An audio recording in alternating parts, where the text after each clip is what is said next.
Live. Everywhere. On netrootsradio.com.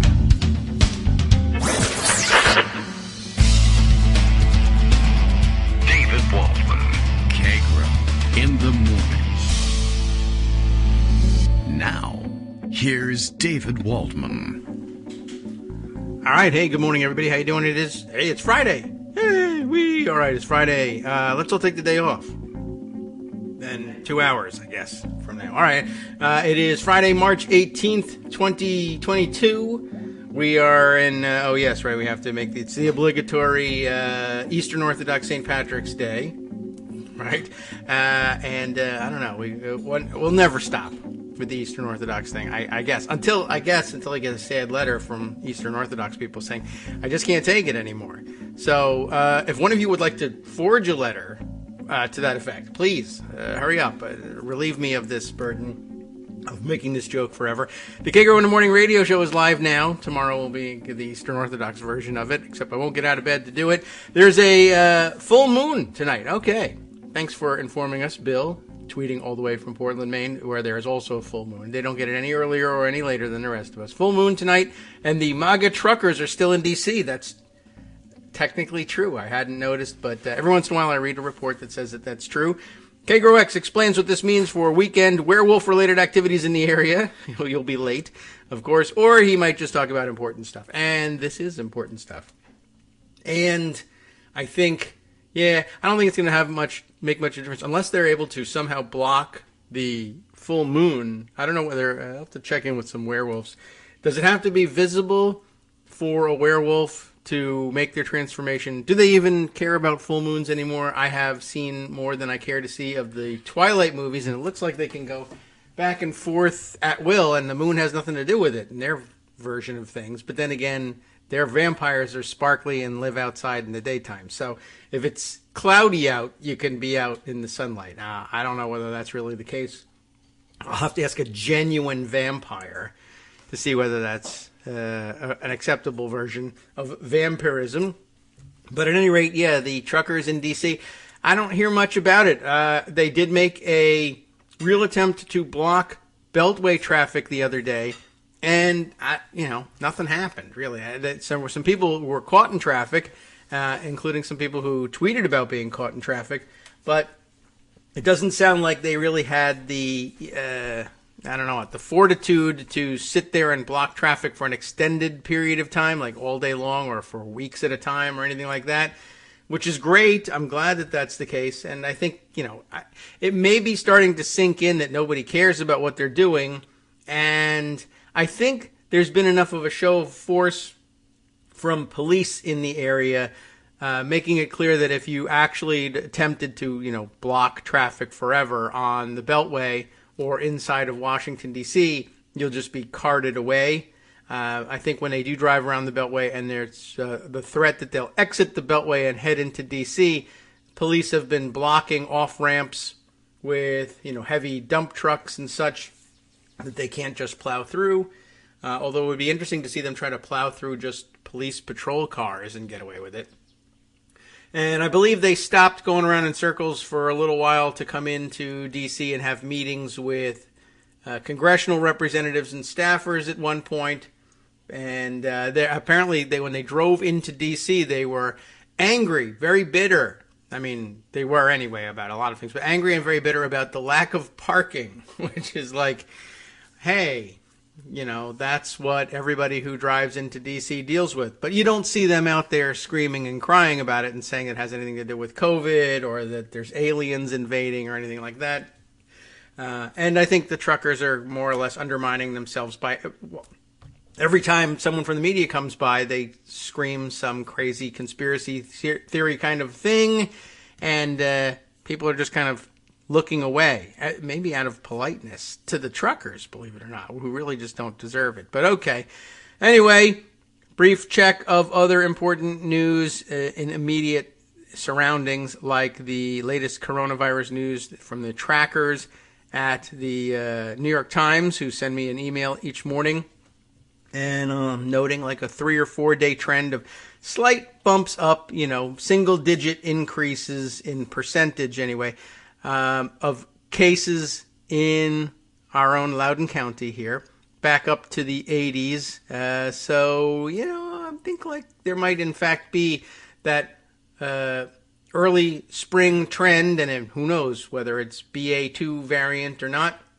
But everywhere else that's dealing with it in serious numbers is having huge spikes. South Korea, I keep mentioning, their numbers are just going through the roof, and they've been bogged down in the 3 and then 400,000 cases each day.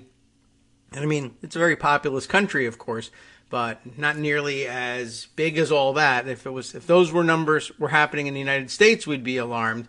But what is the population of South Korea? I'll check that out and give that to you as we speak. I think I can do that pretty quickly from Worldometers. And but yesterday they were up in the 600,000s in new cases, and that's that's pretty scary. 621,000 cases posted yesterday. Population of 51 million people, so not a small country in terms of population by any means, but still posting some overwhelming numbers. And I haven't heard, we don't hear much about the hospital capacity of South Korea, but they have to be hitting their limits at some point, or maybe they're just getting cases and they're asymptomatic or treatable at home. But the numbers are kind of going crazy. Germany spiking up towards 300,000 in a day, and other countries, European countries, beginning to really start to see larger numbers coming back too. We've been very lucky, and I hope we continue that way. Not that, let's say, Senator Ron Johnson would be of any help out of many of the, any one of the Republicans. Very unlikely to be helpful and all that. I just happened to see him this morning via the Twitter machine and seeing him, circulating. Let me see if I can grab this stuff. Wasn't planning on spending time on Ron Johnson necessarily, but it is out there. Yeah, so he tweeted yesterday, I don't know what motivated him to do it. I don't see how anybody could call our response to COVID-19 a success. He's ready to criticize the response to COVID-19. Because, of course, you may know the truth about COVID-19, right? Which is that it started in the Biden administration. And it started on purpose. And he did, I assume that he's trying to make people believe that.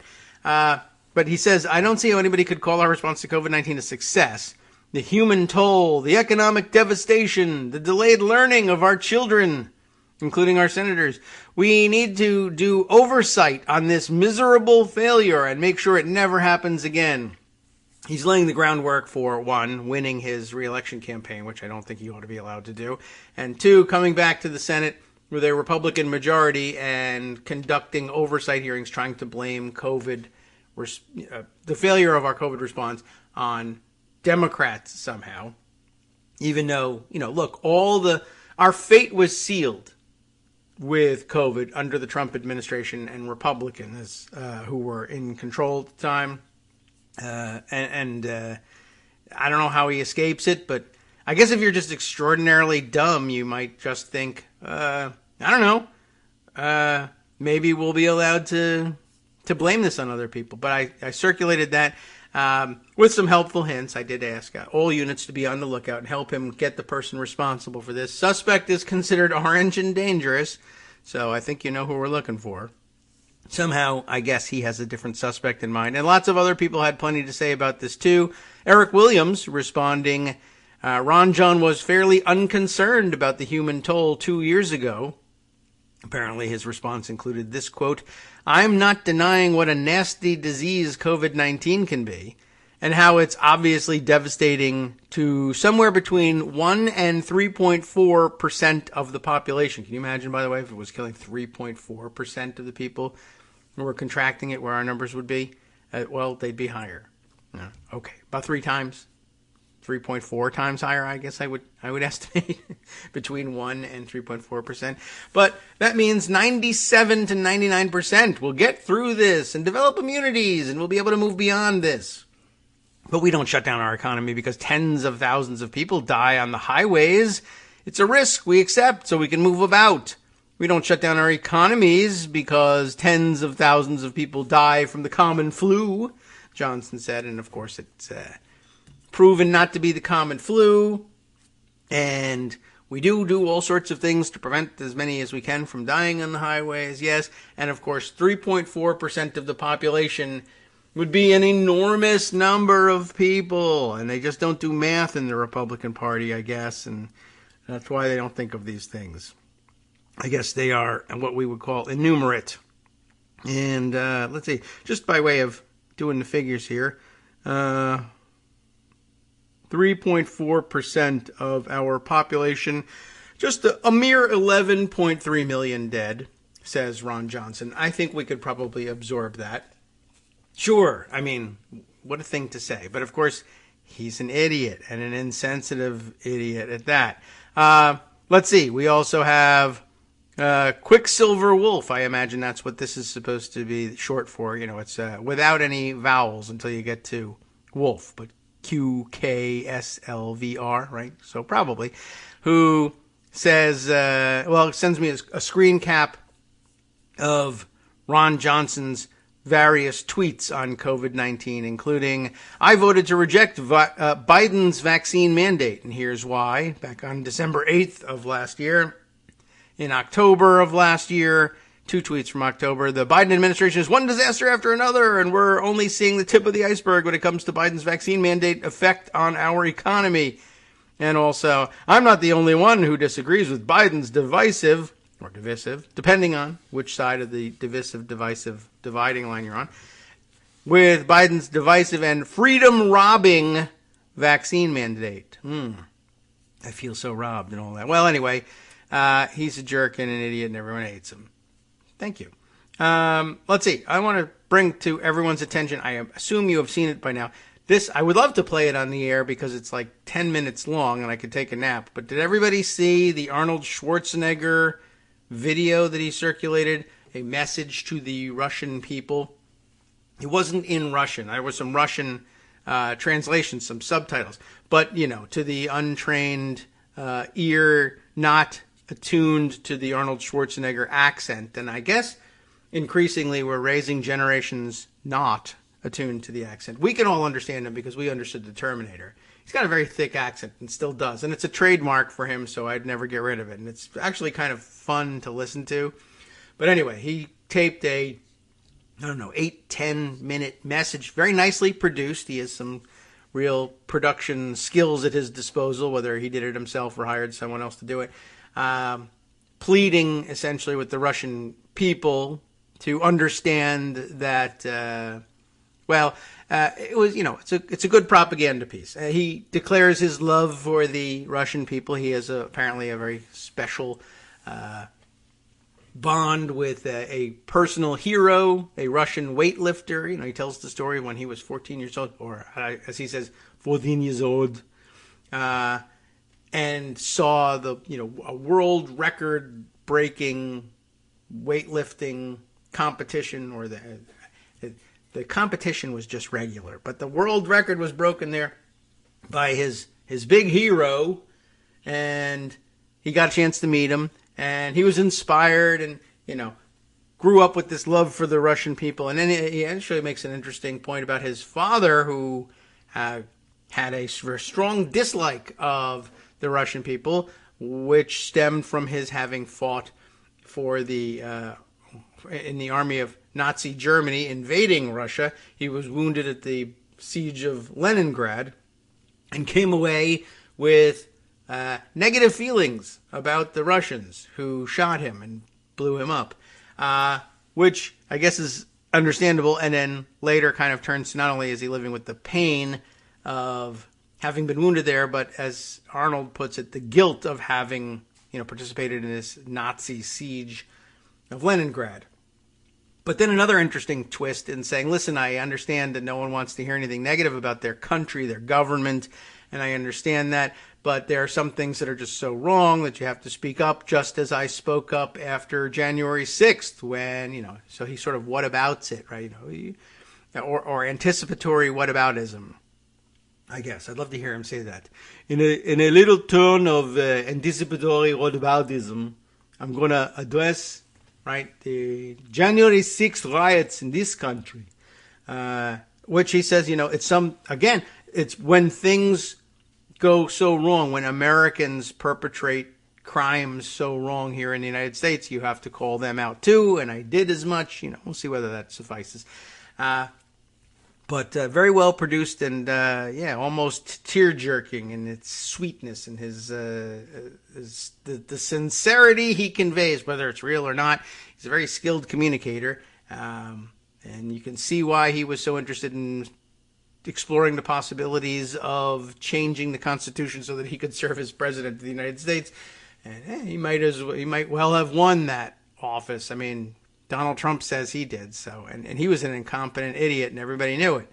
So it's possible. Anyway, it was a very warm message, and then a stern message to Putin himself at the end. But it wasn't even that. It wasn't threatening. I mean, he really struck an interesting middle ground on that thing, giving him the space to say, look, you started this war, and you're perpetuating this war. Yes, you're guilty of that, but you can also stop this war, and not in the sense of like, you better stop this war or we'll kill you or we'll bring you to the International Court of Justice, or just, you can stop it.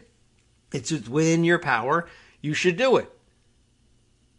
So, I don't know. It was very interesting. I'm sure you've all seen it by now. I guess we can round it up. I'll make a note to myself. I'll say Arnold video, because I'm just like, I'll write down Schwarzenegger video. I think I can figure out how to spell it without checking, even while I'm on the air, but why make things difficult? Arnold video. And I think that's his Twitter name, too, just @Arnold. Anyway, I found it kind of interesting, and if you haven't seen it, it'll be well worth your time on the weekend. Let's see. Okay, other things that we can get to. I have a pocket full of material, so I might as well get down to it, because some of them are rather lengthy.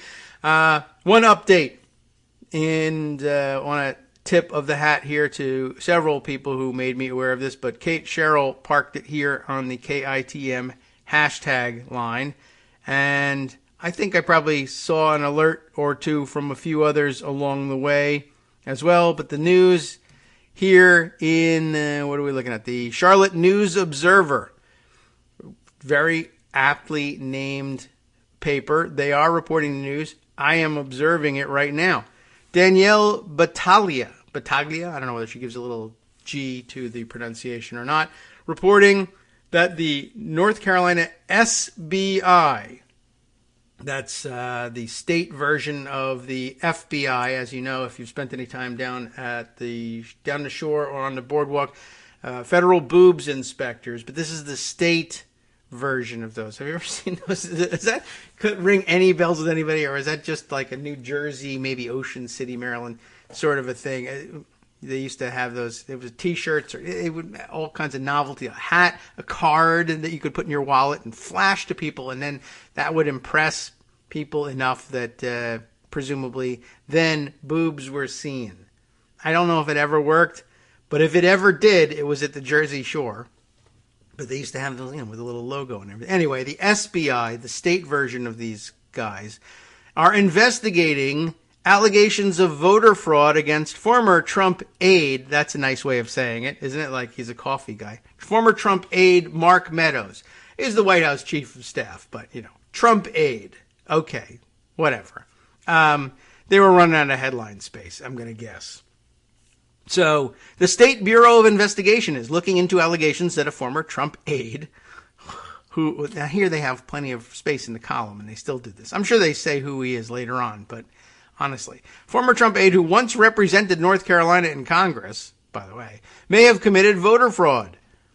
Nazneen Ahmed, spokeswoman for Attorney General Josh Stein's office, I gave it a little Arnold Schwarzenegger there, Stein's office, confirmed the investigation into former President Donald Trump's chief of staff, Mark Meadows, after the New Yorker first reported that the former congressman who represented North Carolina's westernmost district, now occupied, I guess, by Madison Cawthorn, North Carolina's stupid-most congressman, who registered to vote in September of 2020 using an address he had never visited. It's really just not nice. Ahmed said Stein's office received a request from Macon County District Attorney Ashley Welch, there's a Macon County, North Carolina as well, I guess, that the Department of Justice's Special Prosecutions Section assume her role in this matter, and the DOJ agreed. Wait a minute. What? Okay, so Stein's office. Stein is the Attorney General for the state. Stein's office received a request from Macon County District Attorney. Is that where the house is? The shack? From the Department of Justice's Special Prosecutions Section assume her role in the matter, and DOJ agreed. Okay. But still, how many requests are there here? I'm sorry, I just got to sort this out. Stein's office, the State Attorney General, gets a request from the county attorney that the DOJ's Special Prosecution Section assume her role. Huh. So the county asked the state if the feds could do it, and the feds said, yeah. All right, well, it's a minor matter, but I think they should sort that one out. I'm sure they went through the proper channels and everything, but I don't know. That's like, okay, the county asked the DOJ to take over, and the state passed the message? All right. We have requested that the SBI investigate alongside the State Board of Elections, Ahmed said. So, what? So, the DOJ isn't in it? Or maybe, okay. Oh, you know what we might be talking. All right. It's the State Department of Justice, I guess. I imagine, because I was like, I don't know, does the Federal Justice Department have a special prosecutions section? It might. I just never heard of it, but that would usually be the Public Integrity Unit. But okay, so the county is asking if the state DOJ will take over, and they agreed. Okay, so that's why it's the SBI investigating instead of the FBI, alongside the State Board of Elections, which already has enough on its hands because they're the ones, same district, trying to determine whether or not Madison Cawthorn is enough of an insurrectionist to try to keep him off of the ballot next time around, right? They got a lot of work to do with the State Board of Elections. At the conclusion of the investigation, we'll review the findings, said the Attorney General's office. Allegations of voting misconduct against Meadows came to light after the Weekly magazine spoke with the former property owner where Meadows claimed to have lived. She confirmed renting 495 McConnell Road in Scaly Mountain, Scaly, S-C-A-L-Y, I don't know if they have any other pronunciation for it, to Meadows' wife, Debbie, for 2 months. But neighbors told her Mark Meadows never visited the property and his wife only spent a few nights there, and I'm surprised she even bothered to do that. As of Thursday, Meadows remained registered to vote at that address. Wow. Meadows represented North Carolina's 11th congressional district from 2013 to March of 2020 when he stepped down to take his job at the White House, like an idiot. Meadows had been a proponent of voter fraud conspiracy theories and has helped spread false claims that the 2020 election of President Joe Biden was stolen. He also, by the way, a proponent of voter fraud, period, as he perpetrated it himself. In December, the U.S. House of Representatives found Meadows in contempt of Congress for failing to comply with the subpoena to cooperate with the January 6th committee investigating you-know-what. Meadows could not be reached for comment Thursday. No charges have been filed against him. So hurry up and file some charges against him. But it's nice to know that there's an investigation underway and they're doing something. And they're keeping busy there in the 11th district trying to decide what to do with the two idiot people who currently represent the district and the one who did just before the current idiot came online. So, all right, let's see. We have that. Oh, now the News and Observer does the same thing as the Washington Post, taking us out of pocket when we open up those articles.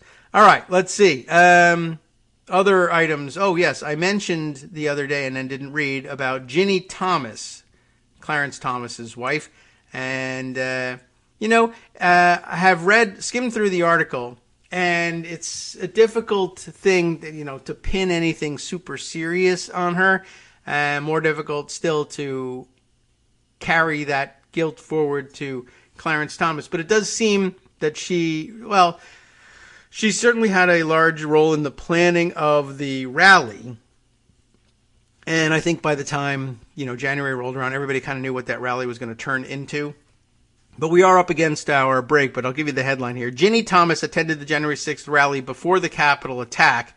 Here's what we know. Paul LeBlanc writing this for CNN just back on Tuesday. But long story short, when I skimmed this thing, her claim is that though she helped, or she's involved with the groups that organized the rally part of it, she claims that she went to the Ellipse for the speeches, but left before Trump's speech, which I guess is the claim that she went to hear, Rudy Giuliani and John Eastman give speeches early in the morning in the cold, and then said, nah, I'm out of here, which is a little difficult to believe, especially if you actually, put any time into the organization of the rally. To leave without hearing Trump speak seems implausible. It seems like the sort of story you would tell if you didn't want to be subpoenaed or charged in the investigation. But who knows? I mean, I wouldn't stay to listen, but that's because I wouldn't go in the first place. But anyway, that's the story. Ginny Thomas' attendance at the January 6th rally that preceded the attack on the U.S. Capitol has touched off a series of questions about the connection between her activism and the work of her husband, Supreme Court Justice Clarence Thomas. Thomas told the Washington Free Beacon, the conservative nutjob's even weirder than the Examiner, that while she had attended the Stop the Steal rally, she had not helped organize it and had left before things turned violent. So she's denying having any organizing role in it. We'll see. I mean, it might not be that important to pin that on her, but we'll see where the investigation goes. Hi, I'm Scott Anderson, the guy that writes the daily summary for this show, Kagro in the Morning. Thank you to everyone that supports this show. Many of you send donations through PayPal, Patreon, Square Cash, Radio Public, and so on. Some of you write your own essays and send them in, or read articles with your own commentary. We appreciate it. Now, some of you are listening to this and thinking, I'd like to help, but isn't there something I could do that wouldn't require money or effort? Why, yes, there is. You can just like us. On Daily Kos, they call it the recommend button. YouTube has a thumbs up. There are hearts and likes and love buttons. Tap our love button. Tap our love button every day. Share our shows and summaries on Facebook and Twitter, YouTube and iTunes, Stitcher and Amazon. Most of these places allow you to write a review, so a sentence or two would be great. Recommend us to social media, or tell your friends to listen to the show. You aren't just helping us, you're helping them find their new favorite thing to listen to. You could change the world. So thank you in advance from me and everybody else in the world.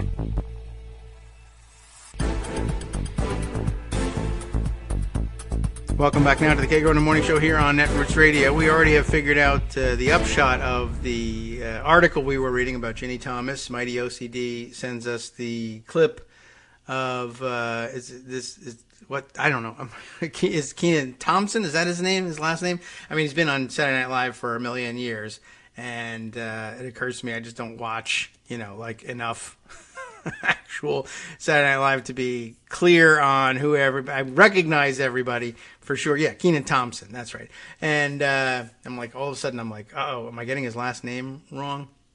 But very famous. I just not really up to speed on names of people in general. But at any rate, his clip from one of his characters, on the Weekend Update, doing the "Ain't Nothing Gonna Happen" kind of thing. I don't even think that's Weekend Update. That's just one of their news spoofs. That's a separate sketch, I think. I don't know. I don't remember when he said it, but it's a famous GIF anyway, and probably right. That's true, but I don't know how much there is there, and under the January 6th umbrella. But Ginny Thomas has been under scrutiny, for which also nothing is going to happen, but been under scrutiny for her activism for a long time. By the way, also an update from Darwin, who said that they also had those FBI novelty items down in South Florida. Although, as he notes here, especially chosen attire for spring break, which brings us around to the PG-related, although, really saying boobs is pretty PG-related too, but I don't know. So the G-rated, I guess, version of it that was also for sale. I don't know, in case it offended your delicate sensibilities, but you still wanted to kind of sort of hint that you were focused on women's bodies because that's such a great thing to do with your time and money. There was a federal bikini inspector version of that. And there was also a federal body inspector one at some point, which occupies some sort of weird middle ground between the two. So depending on just how forward you were about being a leering weirdo, you had your choice of different. So now we can come out with SBI products specifically for spring break in North Carolina, an increasingly popular destination. Anyway, one other thing that I noticed during the break, The Hill tweeting around one of its news stories with a picture to capture my eye. I think that's Sergei Lavrov, right? The foreign minister there. I think I'm recognizing him. His last name I remember. So anyway, he's only been on Saturday Night Live like no times. But warning to the world, I guess, that Russia warns anyone transporting weapons to Ukraine is a legitimate military target, which is, a little bit of saber rattling. Don't supply the Ukrainians with weapons, even defensive weapons, or we could consider you a legitimate military target. I want to note for the record, Russia is transporting weapons to Ukraine. No matter how you slice it, that's the case. So now Russia is a legitimate military target. I don't know why they are behind that doctrine. Seems like a mistake, but now you know. So if you are in the military and looking for a legitimate target, Russia's a good place to start. Apparently they consider themselves a legitimate target. They are, in fact, transporting weapons to Ukraine. They're driving them there themselves, which is weird. And so I think they mean supplying weapons to the Ukrainian armed forces as opposed to bringing weapons onto the territory of Ukraine. But either way, they're still in trouble because of all the people who are driving their tanks onto Ukrainian soil and then abandoning them and handing them over to the Ukrainians. So they're just as guilty of that as well. So, take your pick if you're out there targeting people. It's just kind of odd. Of course, the real sentiment behind it is entirely Russo-Gimitarian. I guess Russo-Gimitarian. They mean other people, not themselves. That's the bottom line of it. Okay, so back to Ginny Thomas, just because it will be interesting. I can tell you it's going to be interesting to find out what we know about her because it goes on to say, this article, here's what you need to know, which I love when they tell us that. Here's what you need to know, anyway. What did Thomas say about her role in the rally? Now, you already know that. She says, I went and I watched it and I didn't know anything about organizing it and I left. Now, the long version of that is, while Thomas acknowledged attending the event, she insisted that she had played, quote, no role with those who were planning and leading the January 6th events. There are stories in the press suggesting I paid or arranged for buses. I did not. There are other stories saying I mediated feuding factions of leaders for that day. I did not. Thomas told the Washington Free Beacon. There they are again. Her comments follow an extensive New York Times Magazine profile in which conservative activist Dustin Stockton said that he was told that Thomas was a mediator between competing camps of rally organizers so that there wouldn't be any division around January 6th. The way it was presented to me was that Ginny was uniting these different factions around a singular mission on January 6th. Stockton told the Times that Ginny was involved made sense. She's pretty neutral. She doesn't have a lot of enemies in the movement. What did Thomas say about the violence that followed the rally? Well, the quote is, I was disappointed and frustrated that there was violence that happened following a peaceful gathering of Trump supporters on the ellipse of January 6th. On January 6th, Thompson told the Washington Free Beacon.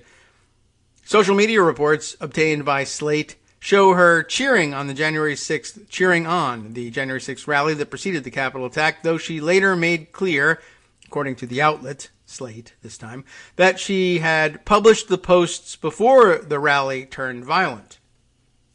Do Thomas's actions amount to conflict of interest for her husband? Depends on who you ask. Progressives and some legal ethics experts see a potential conflict with Thomas's activism and her husband's work on the Supreme Court. Federal recusal laws say that any justice shall disqualify if their impartiality might reasonably be questioned, said Gabe Roth of Fix the Court, a group seeking more transparency from Supreme Court justices. Here, Virginia Thomas attended the rally on the Ellipse. She's close to those who have been subpoenaed by the committee, and she's involved in several groups that have cast doubt on the results of the 2020 election, he added. Well, there's more that you need to know. What did Thomas say about her activism and her husband's job? Well, she told the Free Beacon, the legal lane is my husband's, and she seemed to distance herself from the January 6th events. Like so many married couples, we share many of the same ideals, principles, and aspirations for America, but we have our own separate careers and our own ideas and opinions, too, she added. Clarence doesn't discuss his work with me, and I don't involve him in my work. So all of the similarities and ideas and principles, they keep from one another, and then they talk about the weather at home, I guess. And it's not hard to believe, really, honestly. Clarence Thomas doesn't like talking, so maybe it works. How does Supreme Court Justice recusal work? It doesn't. Short answer. Slightly longer answer. Supreme Court justices largely make their own decisions whether to recuse themselves from cases, acting cautiously, not really, because if they were to step away and no other judge could take their place to rule, if they were to step away? All right, yes, that's right, okay. I was like, what? No, there aren't any other judges who can step in. Right, notably, Clarence Thomas did not recuse himself, because you don't have to, when the High Court examined questions about the legitimacy of the House's investigation into the Capitol attack in a case brought by former President Donald Trump seeking to block the release of his White House records. While the High Court allowed for the disclosure of the documents, Thomas publicly dissented. Has Ginny Thomas's activism prompted scrutiny before? Yes, for years she has shown few qualms about her public outspokenness and political ties, which critics say are undermining the public's trust in the institution. Whereas other justices' spouses have pivoted their careers toward lower-profile roles once their partners took the bench, Thomas has remained on the front lines of various political fights, including some of the most contentious battles of the Trump era.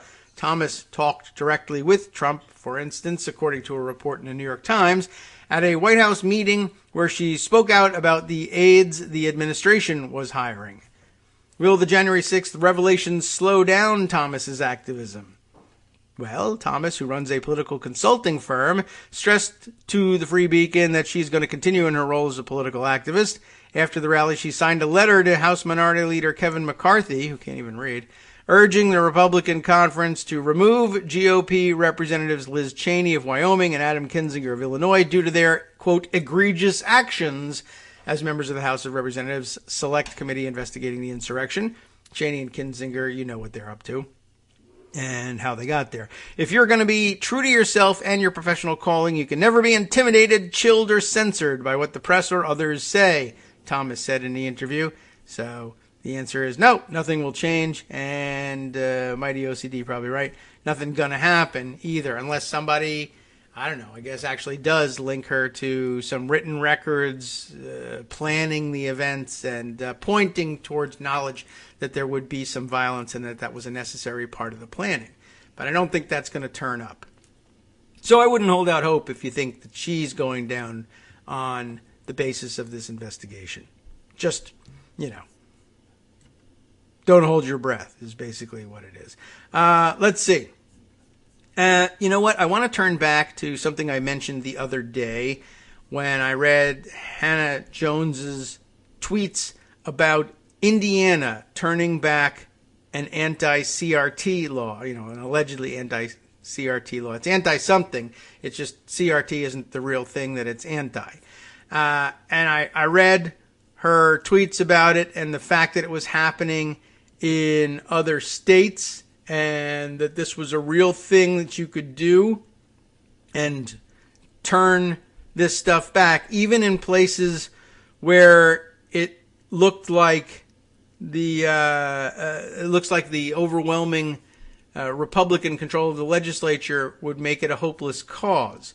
So I thought I would read the Indy Star article about it because it's kind of inspirational. And just the fact that it happened, I haven't read the articles. I don't know how inspirational the actual article is, but the idea of defeating anti-CRT bills in a place like Indiana holds out some hope, right? Indiana Senate kills CRT-inspired legislation that created outrage among educators and black Hoosiers.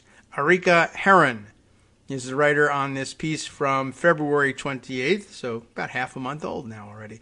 The Indiana Senate killed controversial House Bill 1134, so I guess it got past the House, which would have banned several, quote, divisive concepts and given more power over curriculum and classroom activities to parents. Monday night, way back at the end of February, after several hours of closed-door discussions in the Republican caucus.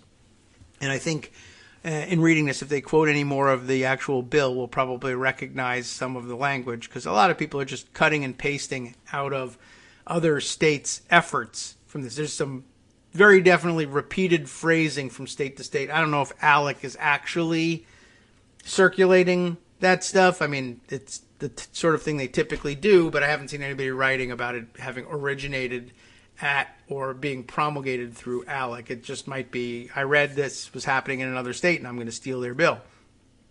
Even though Republicans have a supermajority in the General Assembly, Senate President Pro Tem Roderick Bray, a Republican of Martinsville, said he didn't have the votes to support the bill that was inspired by nearly a year of debate about critical race theory in the state's public schools. Really? For a whole year?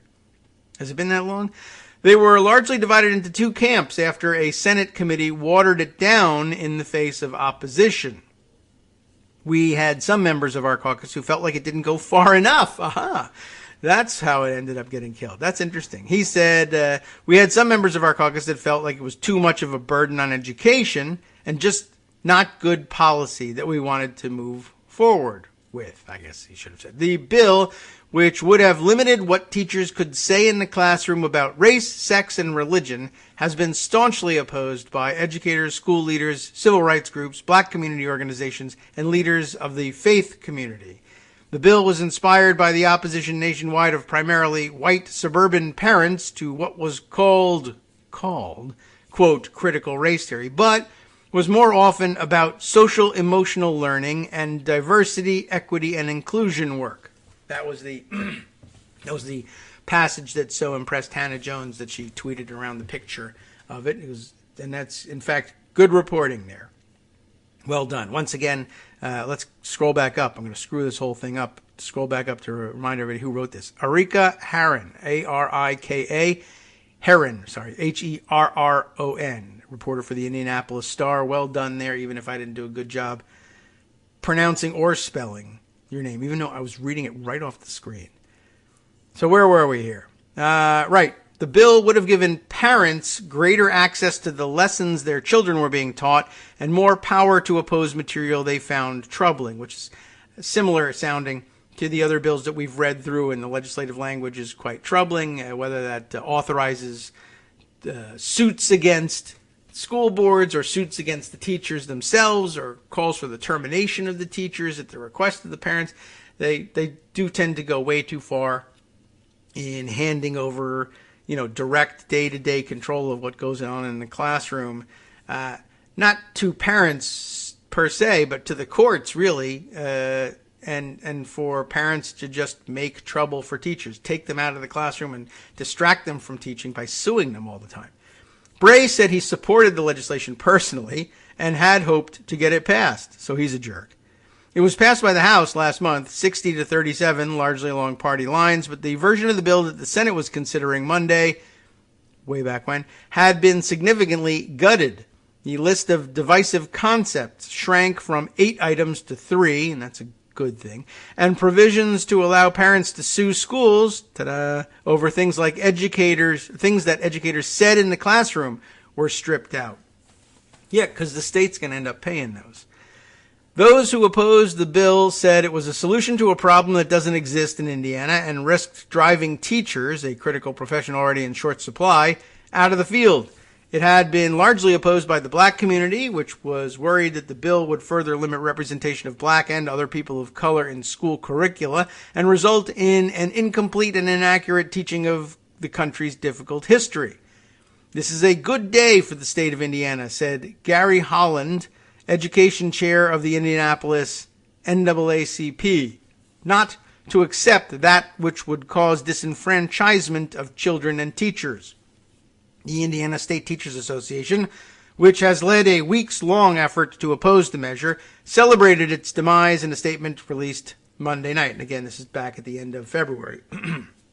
Over the past several weeks, ISTA members and public education advocates have shared their stories and voiced their concerns about stifling teachers' ability to teach and students' ability to receive an honest education, said ISTA President Keith Gambill. Who's your parents and educators? That's funny the way that comes out. Who's your parents? Who's your daddy? Okay.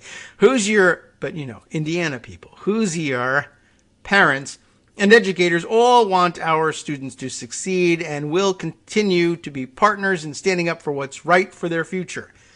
A similar bill was killed by the Senate earlier this session after Senator Scott Baldwin, a Republican of Noblesville, became the focus of national outrage after saying Senate Bill 167 would require teachers to be neutral in their teachings on all topics, including Nazism.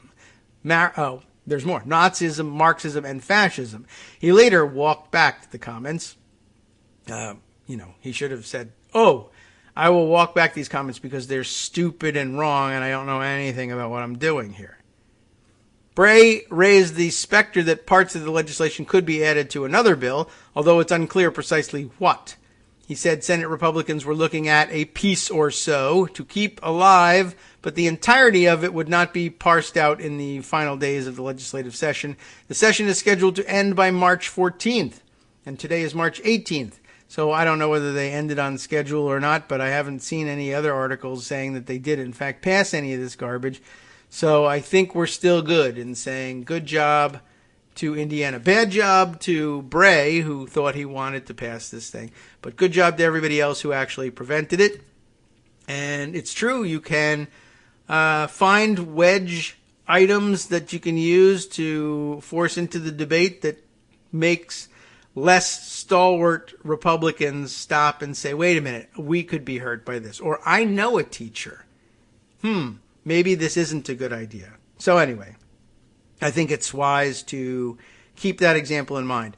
Also of some interest, and perhaps on the same subject I mentioned the other day when Greg was here, and Greg acknowledged having read something similar, the polling that suggests that the story of the Virginia off-year election isn't the one they originally handed you. And I think we all knew that that could be the case, and I think we've been warning that it probably might prove to be the case.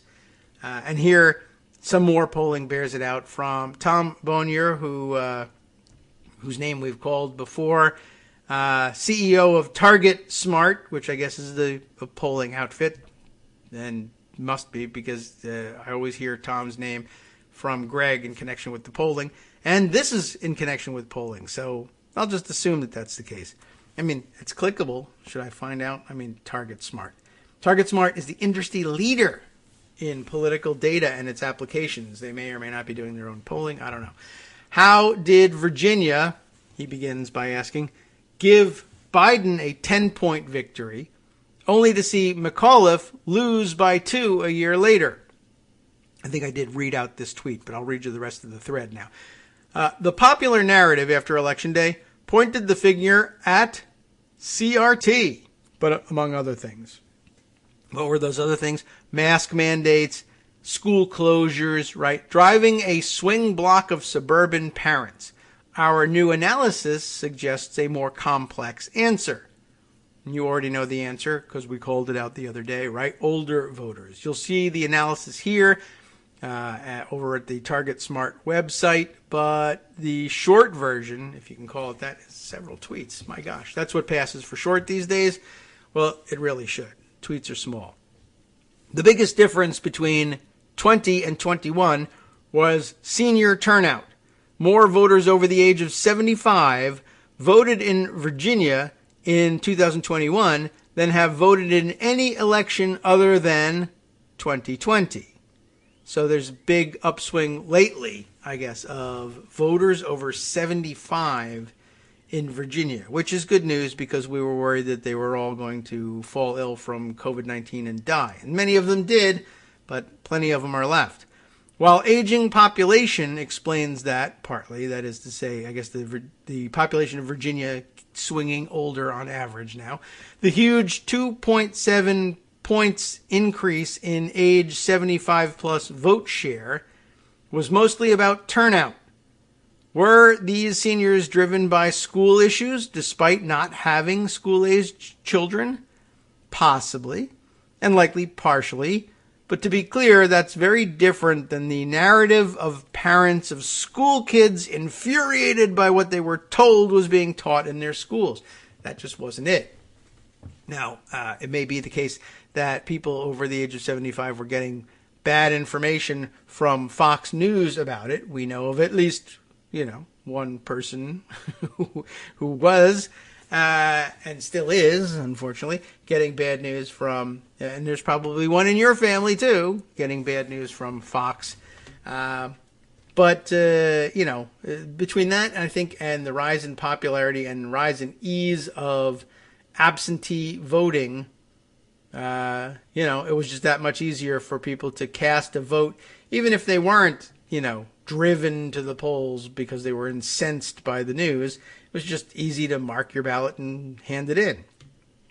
Too bad, right? That's what we want, is for it to be able to be easy to mark your ballot and send it in.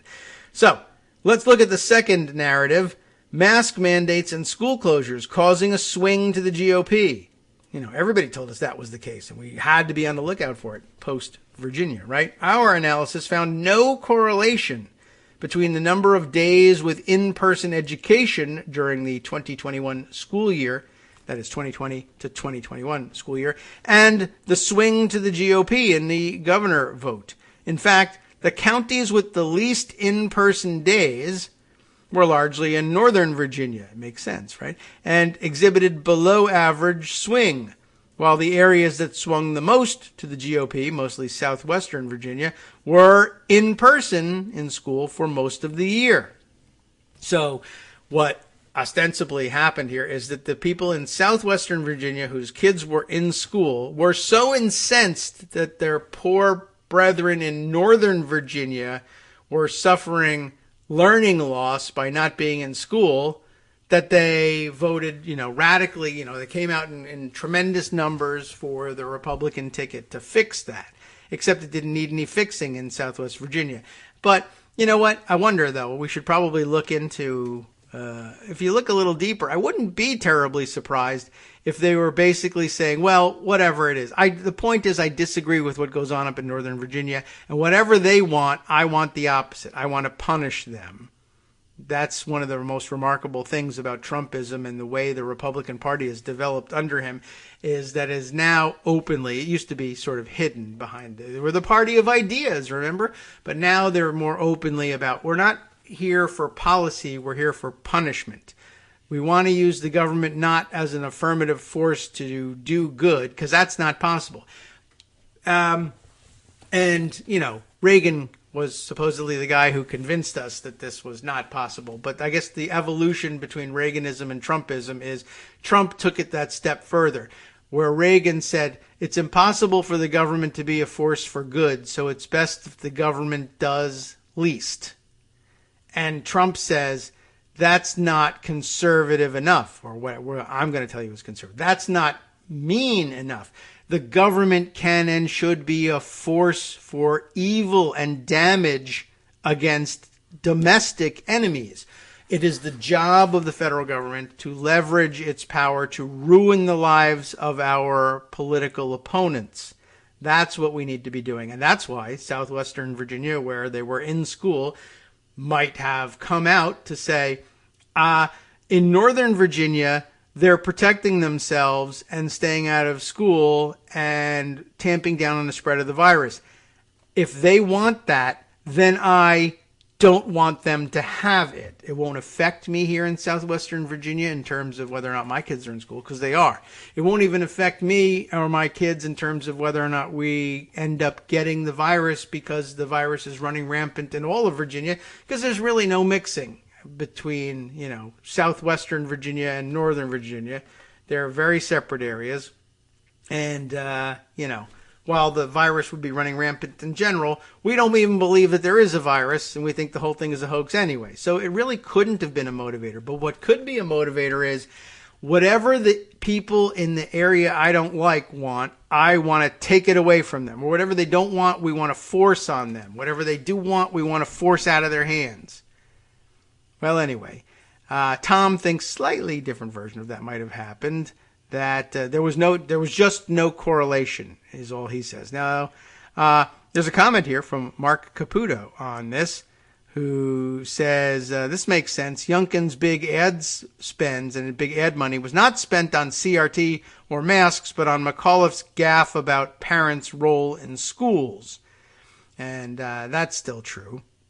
So, anyway, very interesting, something to think about, and leading us to the bigger topic of something actually I wanted to talk about rather more extensively one of these days, about that evolution as between Reaganism and Trumpism, where Democrats still will tell you, no, the government, that's the big difference between us and them. The government can be a force for good. There are things that you could be doing to help make people's lives better as affirmative policy agenda for the federal government. Republicans believe that's not true, but now believe even further that the true mission of government is bringing down the hammer on people we don't like, which is just, I don't know what to tell you. It's inconsistent with everything that America stands for, just like their understanding of the Constitution is inconsistent with everything. The Constitution, of course, supposed to delineate, draw the line between the power of the government and its ability to coerce the citizenry. And it's all about laying out the affirmative rights of the citizenry. And Republicans like to try to use the Constitution, even try to amend the Constitution. They like to add the prohibitions against the people to them. Weird. All right, welcome back now to the Kagro in the Morning Show here on Netroots Radio. Let's see. I was looking up something else. But just to clarify, by the way, and I may have gotten cut off even possibly at the end there, but it was a little less than clear in the seconds I had left before the break. What I meant by the Republicans wanting to add prohibitions against the people in the Constitution, right? The general go-to spot of where the rights of the people as against the federal government are reserved would be mostly in the Bill of Rights. But the traditional stuff, right? Right to free speech, freedom of religion, etc. These are all rights held by individuals as against the federal government, and increasingly through incorporation, the state governments as well. But right, so no, prior restraints on free speech and right to bear arms, etc. Highly questionable the way that one has developed. But yes, these are ideas about the federal government can't prohibit people from exercising this, that, or the other right.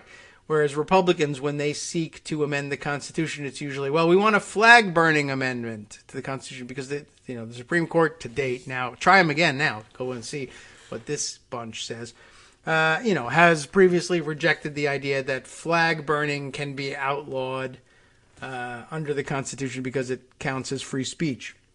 And the Republican response to that was, well, it shouldn't. We want to amend the Constitution to make it clear that flag burning is accepted from free speech and is punishable by law. So, just the most simplistic example of things. But prohibiting abortions and wanting to make that a constitutional issue. But now I guess they won't have to. They'll just throw out Roe v. Wade and be done with it that way. And they can go back and do the same thing with the flag burning stuff, too.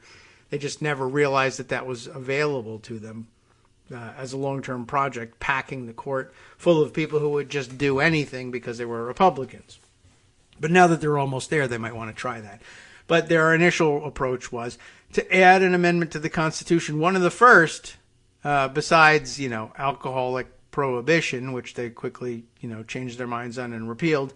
Among the first, I guess, probably, but really out of keeping with the character of the Constitution, even if it isn't the first, adding wording to the Constitution that says it'll now be part of the Constitution, the things that people can't do, the powers that the government can exercise to prevent individual liberty from being exercised. That's their idea of how to use the government and their idea of how to use the Constitution. And, it's like dangerous and upsetting and not in keeping with American tradition. But in the Gimmitarian world, it makes sense because I feel this way now and I want to have that. So give it to me.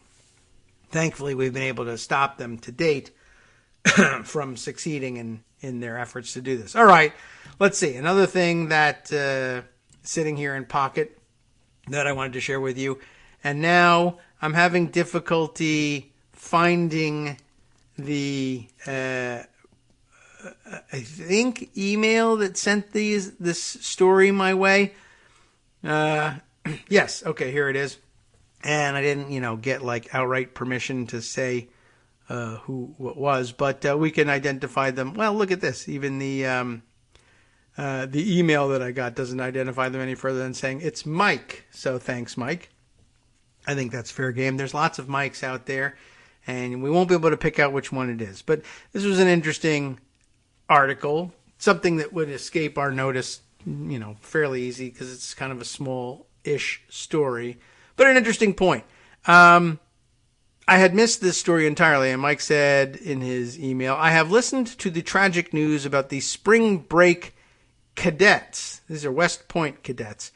Overdosing on cocaine laced with fentanyl while on spring break down in Florida, I guess. I noticed that they are called victims on network newscasts. And this was an interesting point. U.S. military cadets using cocaine. Last I knew, that is illegal, and it is.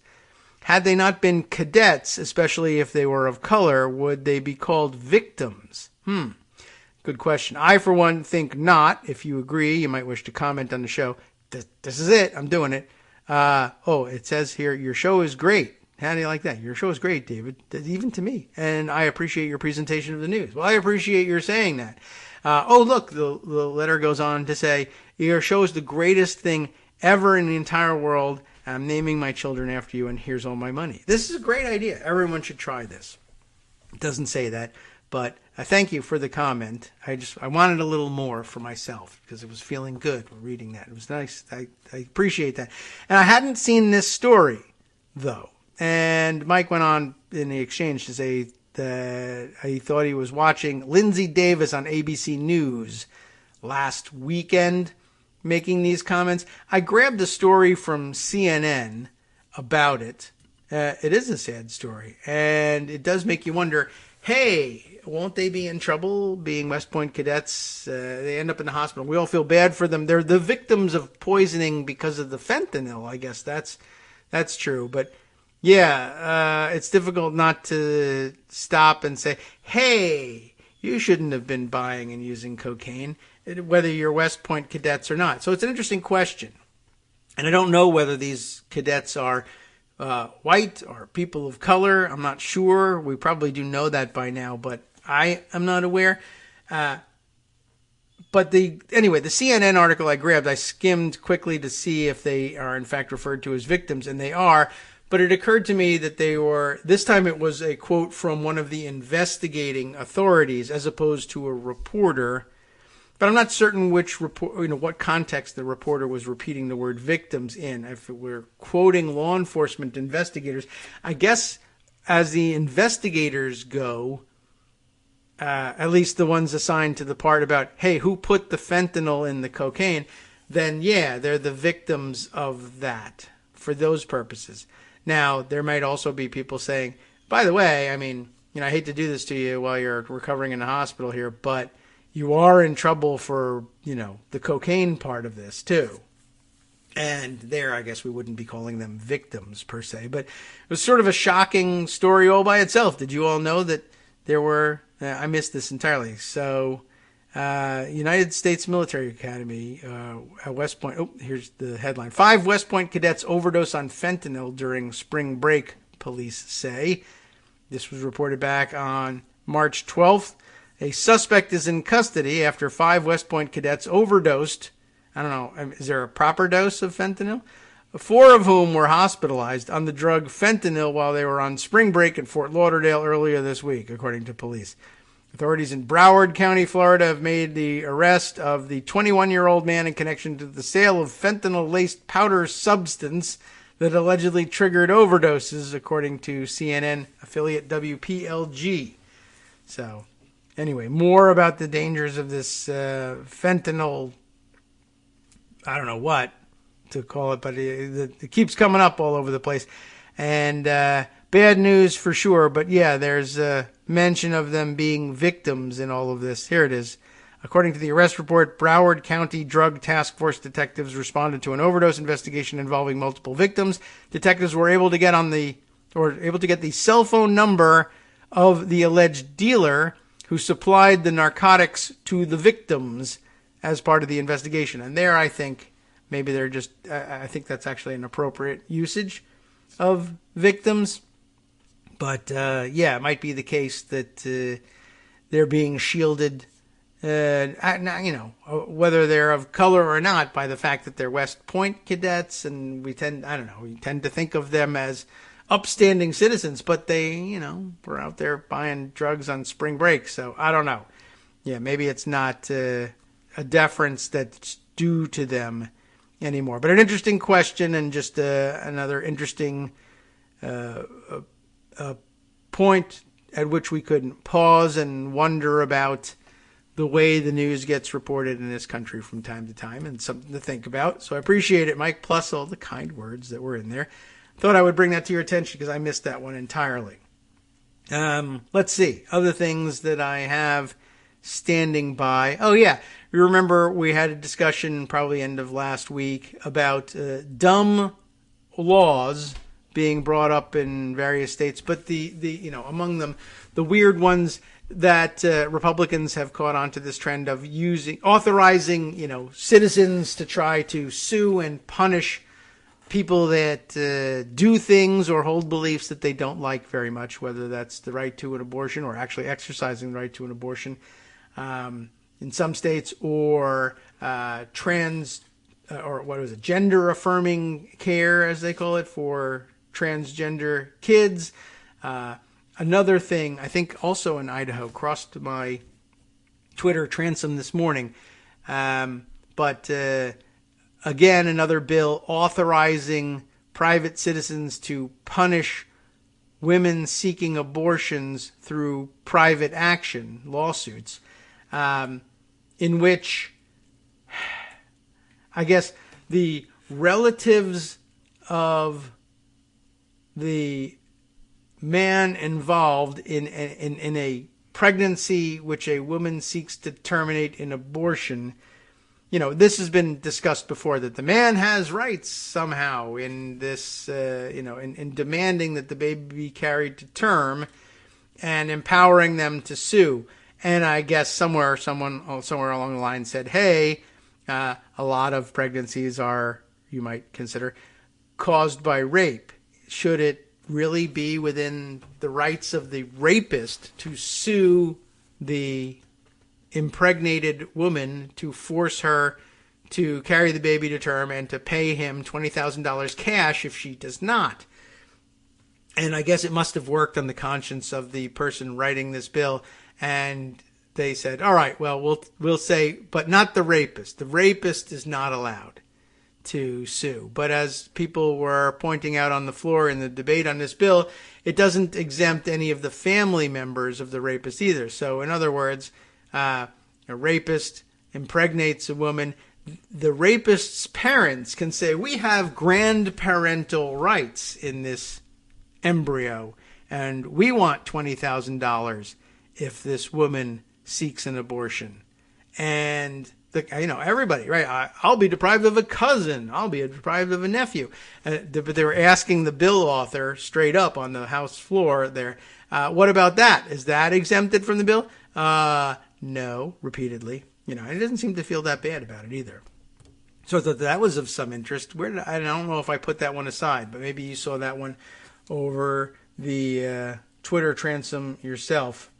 I'll make a note and take a look around for that because it was just circulating this morning. But just another, not in the same league, but just another reminder of the dumb things that often happen in state legislatures. And a lot of dumb things that happen in the Congress as well, but the state legislatures are the most fertile ground for dumbness when it comes to legislation.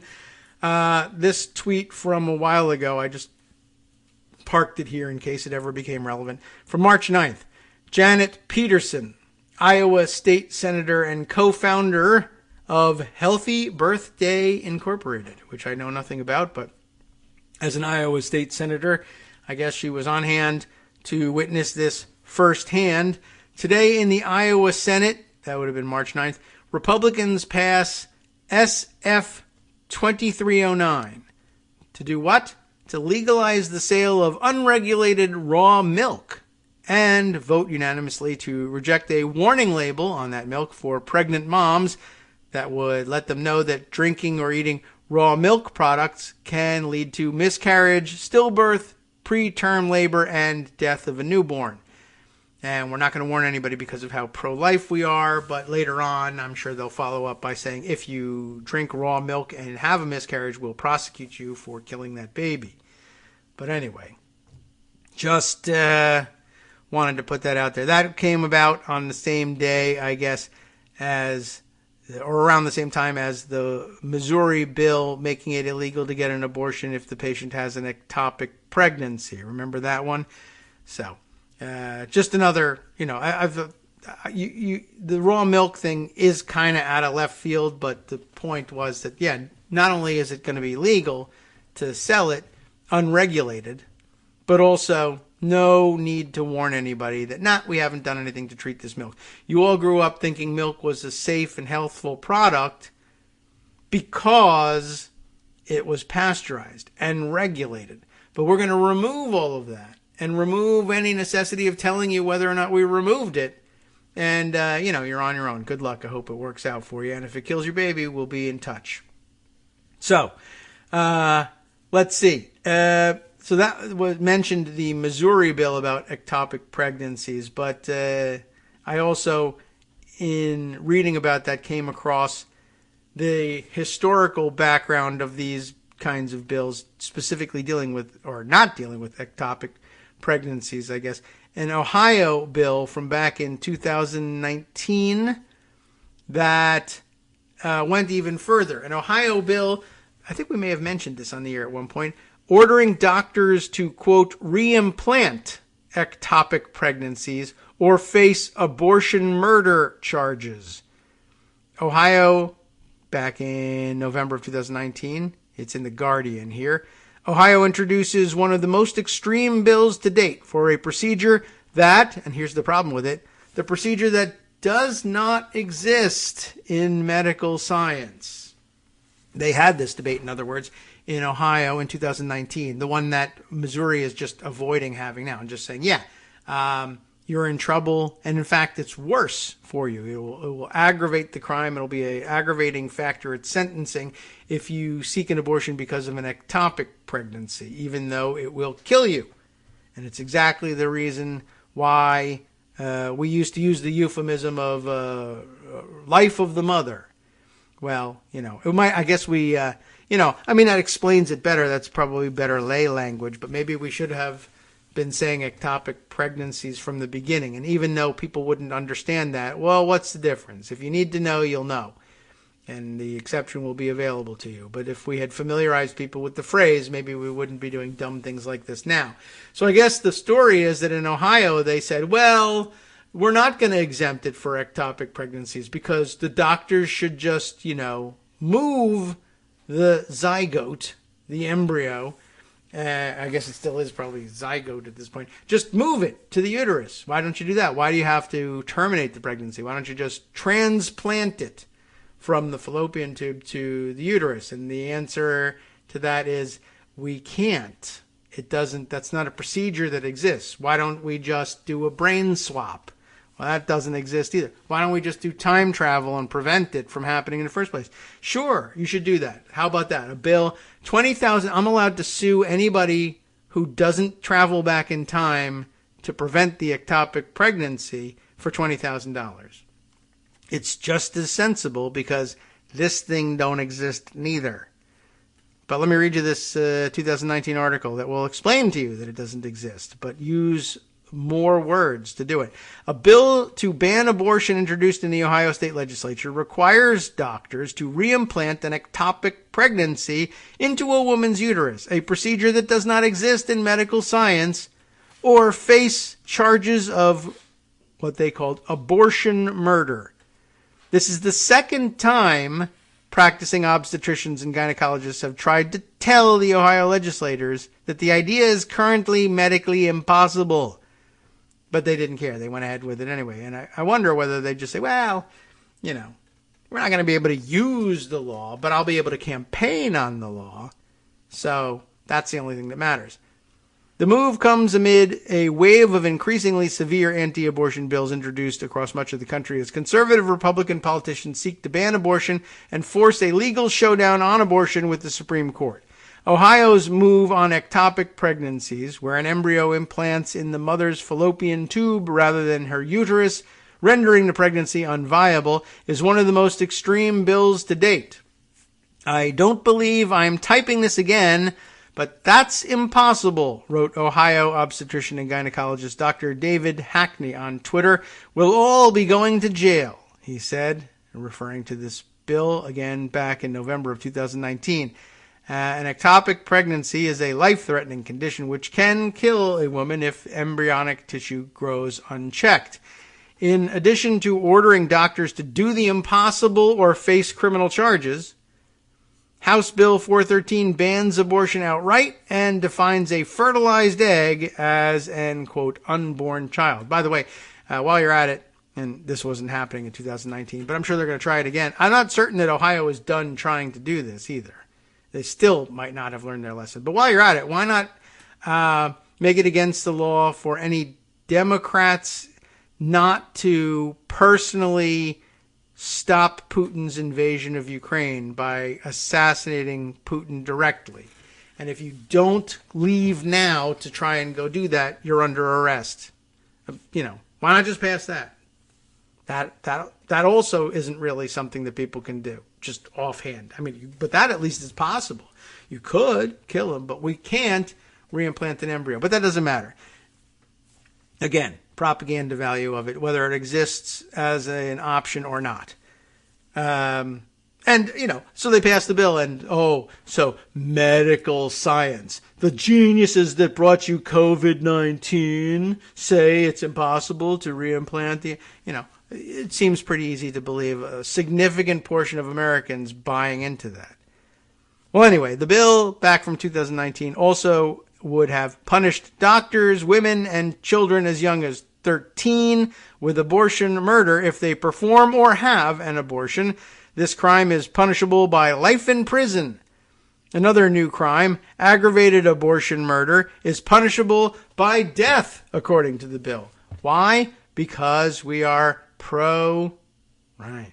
The bill is sponsored by Representatives Candace Keller, so look out for her, and Ron Hood. Not Robin Hood. This one is, taking from the poor and giving to the rich, presumably. And co-sponsored by 19 members of Ohio's 99-member House.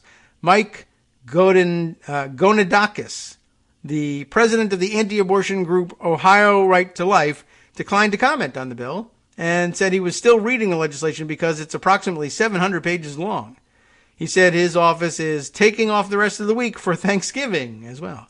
The Guardian also contacted the Susan B. Anthony List, a national anti-abortion organization. They didn't reply to a request for comment.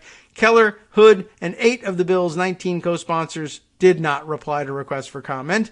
The Ohio Prosecuting Attorneys Association also did not reply to a request for comment. They were just hoping it would go away, I guess. Ohio passed a 6-week abortion ban last summer. The heartbeat bill, as supporters called it, banned abortion before most women know they're pregnant. Reproductive rights groups immediately sued, and the bill never went into effect. Abortion is legal in all 50 states, although since then it's been a little questionable. In May, researcher Dr. Daniel Grossman argued reimplanting a fertilized egg or embryo is pure science fiction in a Twitter thread that went viral in May when the bill was first introduced. And it's embedded in here. You can take a look at it if you like.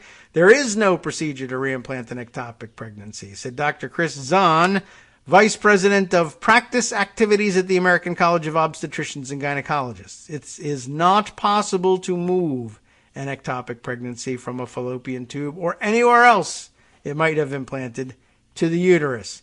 Reimplantation is not physiologically possible.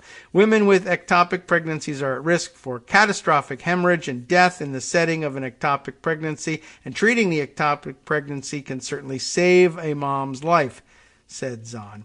Whether or not anyone in Ohio legislature wanted to hear that, I wouldn't be surprised. I don't know for sure, but I wouldn't be surprised if they were back, because in Missouri they don't talk about reimplanting it. They just talk about, let's just go straight to the punishment phase, because we know they're not going to be able to comply with our reimplantation demands. Okay. Just, I don't know. It's been sitting there, and I thought I would take a look at it. Here's another story from The Guardian right alongside of it. And we thank our friends publishing The Guardian over in the UK, because we get a lot of our news from it. It's well done. Good coverage. This one, current, but equally unbelievable in terms of, oh my God, they're so stupid. The things that they believe are crazy. Martin Pengelly, Pengelly. I don't know if it's Pengelly, but jelly sounds funny. So we'll say Pengelly. Writing in The Guardian. Ready for this one? It all comes out in the headline. Trump thought U.S. troops were in Ukraine in 2017, ex-ambassador says in book. Who's the ex-ambassador? The widely renowned Marie Yovanovitch, the one that he worked so hard to dismiss from her job as U.S. ambassador to Ukraine when she was, seen as an obstacle to Trump's objectives in Ukraine, blackmailing the Ukrainian government to make up stuff about Biden and his sons in order to win the election, right? So way back then in 2017, when he was president, Trump thought U.S. troops were in Ukraine. Isn't that interesting? Marie Yovanovitch, who was fired by Trump in 2019, reveals details of the president's Oval Office meeting with Ukrainian counterpart. A photo of which is here, meeting with Petro Poroshenko in the Oval Office in 2017. I guess the predecessor to current President Zelensky. At an Oval Office meeting, which Zelensky was denied later, right? An Oval Office meeting with then Ukrainian President Petro Poroshenko in 2017. Donald Trump asked his national security advisor if U.S. troops were in Donbas, territory claimed by Russian-backed separatists, which Vladimir Putin last month used as a pretext for a full and bloody invasion. Describing the meeting in a new book, the then U.S. ambassador to Ukraine, Marie Yovanovitch, writes, an affirmative answer to that question would have meant that the United States was in a shooting war with Russia, and he wasn't sure whether that was really going on or not. Yovanovitch adds, I pondered whether it was better to interpret Trump's question as suggesting that the commander-in-chief thought it possible that U.S. troops were fighting Russia-led forces, or instead as an indicator that the president wasn't clear which country was on the other side of the war against Ukraine. Either way, it was disconcerting that he did not seem to know where we had our troops. His troops, he would say, obviously. His troops deployed. I could only imagine what the Ukrainians were thinking. Trump fired Yovanovitch in 2019 amid attempts to withhold military aid to Ukraine in return for political dirt on Joe Biden and other rivals, an affair which fueled Trump's first impeachment. Yovanovitch describes the Trump-Poroshenko meeting in Lessons from the Edge, a memoir, which will be published on Tuesday, which I guess has already come and gone by now, based on this article being, a week or so old. The Guardian obtained a copy. That's how they know. They read it.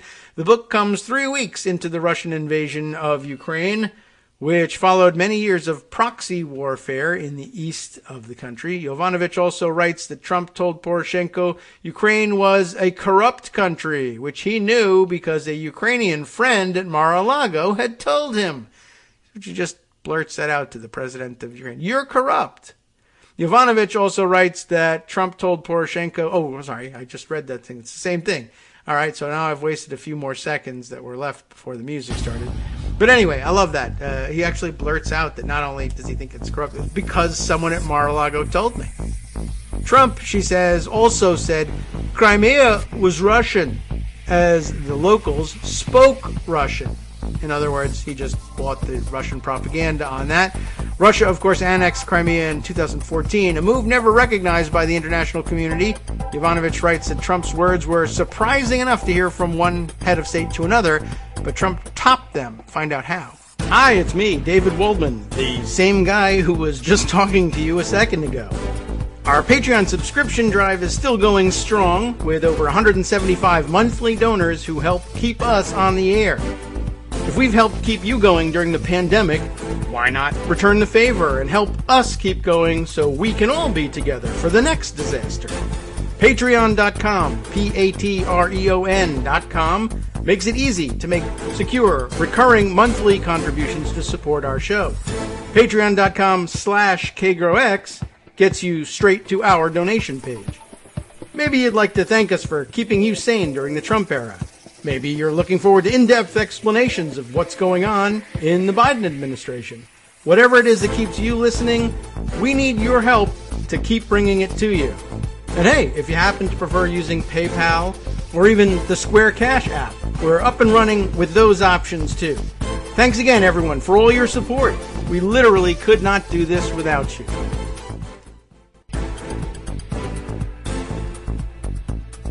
All right, welcome back now to the Kagro in the Morning Show here on Netroots Radio. A little anticlimactic. I was going to say right at the break there, come back and find out how did Trump top the doofiness of telling the visiting president of Ukraine that his country was thoroughly corrupt because somebody at Mar-a-Lago said it was, and that Crimea is Russian, and you shouldn't be sad about losing it because the locals speak Russian. Except it's anticlimactic, as it turns out, because the topper is the one we came to the article for. So it's built a little weird, the way they reveal it in this piece. But yeah, where were we? Right. Trump topped those stupid comments by asking his national security advisor in front of Poroshenko, asking H.R. McMaster whether U.S. troops were in Donbass.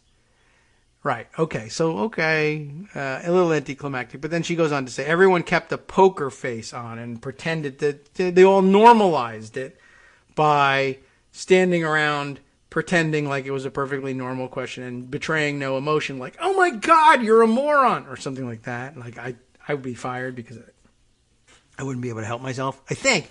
I don't know. Sometimes in those situations, it's you feel this embarrassment by proxy for a person, even if you don't like that person, don't want to protect them. And you just say, I think I should just keep a lid on it. I don't know. So, I mean, certainly if you're working for them and you're taking your job seriously, even if you oppose the guy and you're a career foreign service person, you know to keep a lid on it. But anyway, everyone keeps a poker face on, echoing descriptions of Trump's favored working techniques by multiple close aides. Jovanovic says Poroshenko deployed visual aids, which Trump really liked, as he ably pushed back and made his case for support. Poroshenko requested the inclusion of Javelin anti-tank missiles in a package of security aid, which, of course, now Republicans are cheering, we need to do that. We need to give even more of them, even though they all voted not to impeach the president who withheld them later on. Anyway, so Poroshenko requests the Javelin missiles. Trump seemed open to the idea, Jovanovic writes. In 2019, however, news broke of his attempt to withhold military aid and secure dirt on Biden. Jovanovic's book comes as Poroshenko's successor, Vladimir Zelensky. And by the way, I've been thinking about the way they are spelling his name. And some places, like The Guardian here, I guess is the British version of his spelling, Zelenskiy. And here in the United States, we frequently see it with two Y's instead of an IY. But why there's another Y, we don't know. But I'm wondering if that's meant to be reflected in our pronunciation, like with the capital, which I think we have difficulty with. And we end up saying Kiev, like Keev. But that might just be the closest American English pronunciation to that one. Remember we talked about it? Maybe it would have that weird hitch to it, like Kyiv. There's two vowels in there. There must be. Also wondering whether it was Kyiv or Kyiv, depending on how you would pronounce that I. And I don't know. I guess I have to ask some Ukrainians about it. But it would be very easy to believe, even if it was Kyiv, it still comes out like that's a weird double vowel for us. Kyiv. Kyiv. That still sounds like Kyiv, and still then therefore, morphs into Kiev. But I don't know. Maybe it is Kiev. I gotta talk to some Ukrainians, except they're busy right now. All right. So anyway, yeah, right. I'm out of the office right now. Hello, you've reached the Ukrainian pronunciation line. I'm out of the office right now as my city is under attack. But your call is important to me. Anyway, I'm wondering whether Zelensky is supposed to have another syllable to it. Zelensky, like that, Zelensky, and there's, I don't know how to say it any better, but I would ask him, but he's busy too. So Volodymyr Zelensky, which if you say it quickly enough and naturally enough, you wouldn't hear that extra syllable anyway, or at least you detect it maybe, but not be sure what to do with it in English. Yovanovitch's book comes as Poroshenko's successor, Volodymyr Zelensky, leads his country's fight against Russian invaders, his forces using U.S.-supplied javelins and other weapons sent by allies. The Poroshenko meeting was brief and forms a small part of a book which tells Yovanovitch's stories of machinations involving Rudy Giuliani, Trump's attorney, which led to her firing and Trump's impeachment. And I wouldn't be surprised if the Ukrainian friend at Mar-a-Lago was one of Giuliani's associates there, either Lev Parnas or Igor Fruman, who, turned against Trump a long time ago. And so if you checked up on what does Lev Parnas have to say about the invasion of Ukraine, he's very pro-Ukrainian in all of this. So I wondered, though, whether he was pro-Russian at the time and having turned against Trump, then found it easier to be pro-Ukrainian, or whether always would have been, look, I'm a mobster and I'd like to make my money. I'd like to become an oligarch, and I don't mind kidnapping people at the Moscow airport to do it, but I'm still Ukrainian at heart. I don't know. It's hard to read that guy exactly. Anyway, her description of the meeting echoes others by sources including John Bolton, claims we also have here in pocket, but I'm skipping for the day, McMaster's successor as National Security Advisor, which have shown Trump risking embarrassment and mishap when one-on-one with world leaders. Trump's ambassador to Israel, David Friedman, recently revealed that Trump risked disaster in an early meeting with his counterpart, Reuven Rivlin, when he praised the Palestinian leader Mahmoud Abbas and criticized Benjamin Netanyahu, then the Israeli prime minister, for being unwilling to seek peace. It's not a bad criticism, but okay. Trump's comments knocked everyone off their chairs, Friedman wrote. Participants in the meeting with Poroshenko appeared to have stayed seated.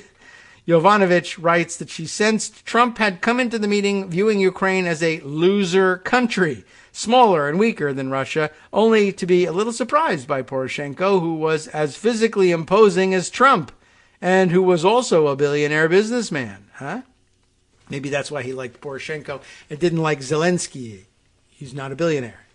After the meeting, Trump said Ukraine was a place that, I guess it's Trump, a place that everybody's been reading about, except me, because I don't read. Poroshenko told reporters that he was satisfied with the results of the negotiations and said the two leaders discussed military and technical cooperation. That's, it's a non-committal comment, but that just illustrates the difference between the two of them. Like Poroshenko, serious politician, you don't want to say anything that's too revealing, but you say something that's connected with the discussion and diplomacy, right? How did the meeting go, sir? Well, we are satisfied with the results of the negotiations. I look forward to cooperation, blah, blah, blah, right? That sort of thing. And Trump, Mr. Trump, what did you learn about Ukraine? Well, Ukraine is a place that everybody's been reading about. Ukraine is a country. Many people don't know this, but it's a country. It's in Europe. It's in Europe, actually, and it's there, and it's next to Russia. So it has a lot of interesting things, and you're hearing more and more about it. I mean, he learned nothing. He was just in a meeting with the president of Ukraine. And what do you think of the situation in Ukraine? Well, people are reading about it. I know. What do you think? I don't know, because I'm not reading about it, because I don't read anything. Give me a hamburger. Anyway, just amazing all by itself. That could have been the focus for this half hour. Honestly, that one comment. More and more people are hearing of it. Like Frederick Douglass, there's a Ukraine. Did you know that? And it's great. I thought it was crap. I thought it was a loser. But it turns out this guy here could kick my ass. So, Anyway, Yovanovitch hoped that Poroshenko had created the kind of favorable impression that would make Trump rethink his views of Ukraine and its importance to our strategic interests. However, she adds, Trump's obsequiousness toward Putin was a frequent and continuing cause for concern. In 2018, Trump staged an infamous summit with Putin in Helsinki, at which the two men spoke in private for close to 2 hours. Trump's toadying up to Putin at the press conference which followed, Yovanovitch writes, made her lose her appetite. When the Ukrainian media called, she writes, we took the opportunity to reinforce the point that U.S. policy was to help Ukraine defend itself against Russian aggression. They had the call. I saw the press conference at Helsinki. I'm so scared now. What's the deal? Are you still on our side? They had to reassure them. When 5 years on from Trump's meeting with Poroshenko, with Ukraine in a fight for its existence, Trump seems not entirely to have shed his suspicion that U.S. troops could be in the country. Remember that? A step the Biden administration has made clear will not be taken, given the potentially huge cost of confrontation with Russia. Last month, Trump appeared to misunderstand a Fox News host to the extent of believing American troops had landed in Ukraine. You shouldn't be saying that. He's telling, Laura Ingraham. You shouldn't be saying that because you and everybody else shouldn't know about it, the former president said, seemingly mistaking reports of Russian troop movements for U.S. ones. Because, what the hell, right? Political union with the Russians. It's all the same. That they should do that secretly, not be doing that through the great Laura Ingraham. No, those are Russians, Ingraham corrected him. Oh, I thought you said we were sending people in. Trump said, that'll be next. You're supposed to be getting security briefings. But of course he's paying no attention to it. Thank God, because then he would just be selling the secrets. But I don't know. It's either an indication that they're not really briefing him or that he's not paying attention to them, or he may just not be requesting the briefings. I don't want a briefing. I want to go play golf. Leave me alone. I don't want to hear about it. All right. Yeah, I mentioned to you that there was a recent report on Bolton basically having the same thing to say. And if you'd like to read about it, there's a piece from the front page on the front page of Daily Kos. Actually, well, it's scrolled off by now, I guess, from Wednesday. But Walter Einenkel covering this story. One of Trump's closest White House advisors, this time John Bolton, admits that, quote, it's hard to describe how little he knows. Very entertaining first line there, or headline. And the story is what it sounds like. John Bolton saying, yeah, Donald Trump was a stone-cold moron. And he didn't know a goddamn thing about what he was doing. And if you would like to read more of the same, the article is available for your review there. I was thinking of reading it, but then I realized, we know that. And it wasn't terribly revealing, and I used this opportunity to read you the older piece instead. All right, there are a couple of other things we might be able to squeeze in here. Something we haven't touched on yet but needs to be mentioned. I don't know if we need to read through the whole article, but New York Times and others reporting, but this is what I've got. 2020 census undercounted Hispanic, Black, and Native American residents, which of course was with the idea of Trump and, I've already forgotten the name of the Commerce Secretary who slept through the entire administration. I can't do it. I can't bring him to mind. Well, let's see if he's named in the, thank God I'm forgetting these people, although I would have liked to have held them to account first, but Trump comes first in all of that. God, what's the guy's name? Infamous coal baron as well. But anyway, whatever. Saddled with daunting logistical and political obstacles, the 2020 census seriously undercounted the number of Hispanic, Black, and Native American residents, even though its overall population count was largely accurate, the Census Bureau said on Thursday. So how many people in the country got that largely correct? How many of them are Black, Hispanic, Native American? That we screwed up. At the same time, the census overcounted white and Asian American residents, the Bureau said. In essence, the Bureau's report said minority groups, mostly concentrated in cities and tribal areas, were underrepresented in census figures, even though the total population count in those areas was often fairly accurate. That could affect those groups' political clout and conceivably could sway decisions by businesses and governments over the next decade, from the allocation of city services to locations of stores. Some minority advocacy groups threatened to challenge the results in court, but remedying the undercounts would be difficult, if not impossible, experts said. And, many people would tell you that was by design in the Trump administration, or at least the sort of outcome that they really would have enjoyed. Regardless. Yes, thank you. Wilbur Ross. Thanks, Scott. Oh, thanks, Wilbur Ross, for texting me. Telling me the name of the guy who will be producing our roundup is Scott Anderson. I didn't even know Wilbur Ross had my number, but okay, maybe I read this backwards. But that's the guy, yeah. The guy in the slippers who was always asleep. How did he manage to stay mostly out of the spotlight? And the answer is, for all those years, sleeping through it and not saying anything. Do you know what his voice sounds like? I don't. Well, anyway. Longer article here, certainly well worth your time. It's just that I don't have any. I don't have more of your time to occupy. I'll put that in the roundup. And to no one's surprise, all the people who you thought would suffer by a skewed count have in fact suffered. How crazy is that? All right, let's see. 2 other items maybe competing for getting squeezed in here. What's the more important? Let's go with this one. I'll note in passing the fact that the other one exists and then try to read as much of the other one as possible. From Axios, the rise of white nationalist Hispanics. In case you've been wondering about what the hell is this Nick Fuentes guy up to here, that he's the leader of one of the it's not the Proud Boys, I don't think. But between him and his white nationalist conference, Nick Fuentes, I mean, he certainly passes for white, I guess you could say, but he's a Fuentes. What's his story? And what about Enrique Tarrio leading the Proud Boys? Well, interesting. They view this as the subject of an article for an emerging white supremacist movement among right-wing Hispanics and try and find a trend in it. And I don't know whether it really holds up or not, but take a look at it. I'll provide it for the roundup. But I think it's perhaps worth exploring, but maybe less valuable in the end than spending some time on this piece from the New York Times.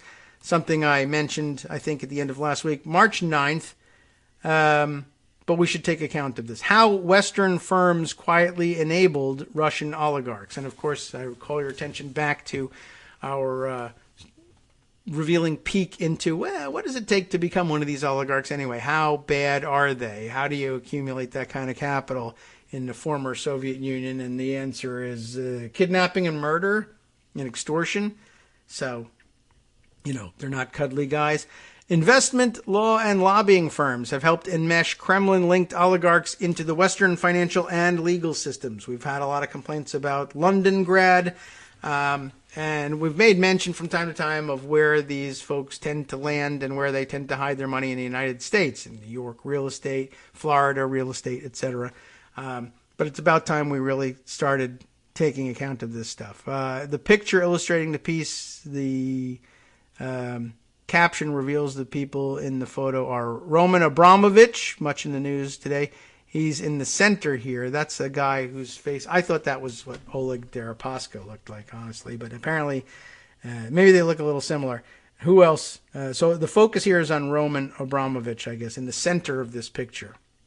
The piece by Matthew Goldstein, Ken Vogel, Jesse Drucker, Maureen Farrell, and Mike McIntyre, all on the byline here, behind a set of imposing metal doors in an easy-to-miss office building in a New York City suburb.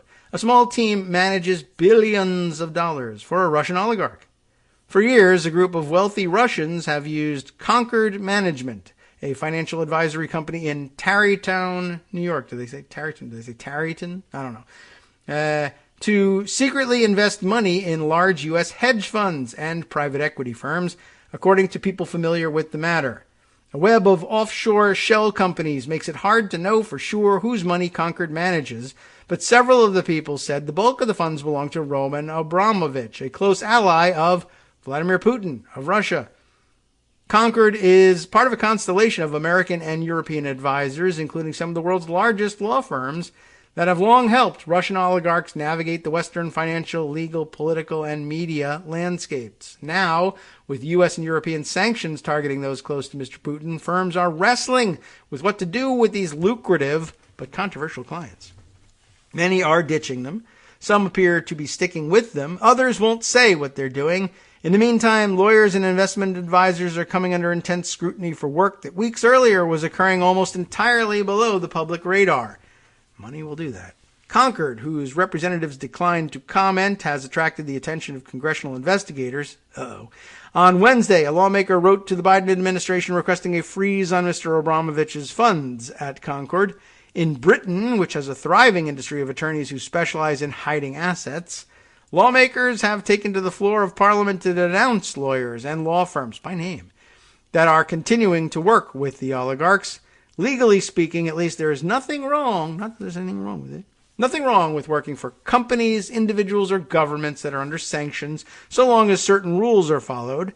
In the United States, lawyers are allowed to represent such clients in court or before government agencies, and they can advise them on complying with sanctions.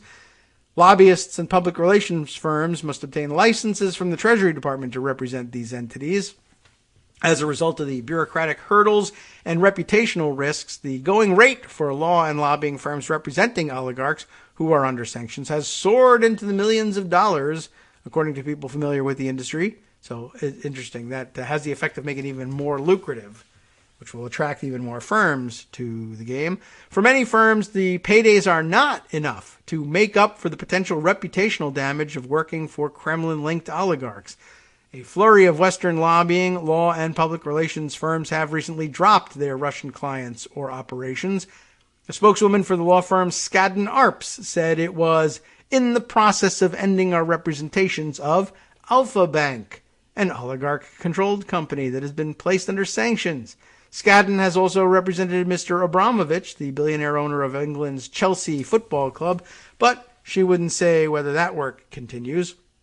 The international law firms Linklaters and Norton Rose Fulbright both said they were leaving Russia. A spokeswoman for another large firm, Debevoise and Plimpton, I hope I've pronounced that right, and it's a well-known firm, said it was terminating several client relationships and would not take any new clients in Moscow. Ashurst, a large London-based law firm, said it would not, quote, act for any new or existing Russian clients, whether or not they are subject to sanctions. The accounting giants PwC, KPMG, Deloitte, and EY, I don't recognize any names anymore, which have provided extensive services to oligarchs and their networks of offshore shell companies, also said they were leaving Russia or severing ties with their local affiliates. Some firms parted ways with Russian clients whose praises they had been singing in the days leading up to the invasion. Last month, the Treasury official turned lobbyist wrote a letter to the White House arguing that Russia's Sovcom Bank shouldn't face sanctions, citing the bank's commitment to gender equity, environmental, and social responsibility. They're the nice mobsters. The Green New Mob. Sovcom Bank had agreed to pay the lobbyist's firm, Mercury Public Affairs, $90,000 a month for its work. The Biden administration recently imposed sanctions on Sovcom Bank, so it didn't work. Within hours of the announcement, Mercury filed paperwork with the Justice Department indicating that it was terminating its contract with Sovcom Bank. Thanks for the $90,000. As recently as mid-February, the British law firm's Shillings represented...